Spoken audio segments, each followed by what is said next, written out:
கண்ணிய மன்னன் இலங்கையில் உள்ள சிற்பியான சிவபக்தன் ரத்தின சபாபதியை அழைத்து வந்தார்.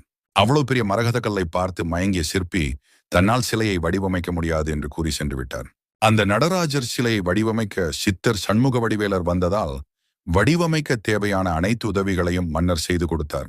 அந்த பெரிய மரகத கல்லில் 5.5 அடி நடராஜரையும் 1.5 அடி பீடத்துடன் சேர்த்து ராஜகோலத்தில் மிகவும் நுணுக்கமாக மரகத நடராஜர் திருக்கரங்களில் உள்ள நரம்பு தெரியும் அளவிற்கு செதுக்கி இருந்தார் சண்முக வடிவேலர். மரகதம் இயற்கையாகவே மென்மையான தன்மையை கொண்டதால் மேளம் முழங்கப்பட்டால் மரகதம் உடைபடும். அதனால்தான் ஒளியிலிருந்து பாதுகாக்க சந்தன காப்பு இவருக்கு பூசப்படுகிறது. வருடத்தில் ஒரு முறை மார்கழி மாதத்தில் வருகிற திருவாதிரை நாள் அன்று மட்டும்தான் சந்தன காப்பு களையப்பட்டு நடராஜர் சிலைக்கு சிறப்பான அபிஷேகம் செய்யப்படுகிறது. வீடியோ பிடித்திருந்தால் மறக்காமல் ஓம் நம சிவாய என்று பதிவிட்டு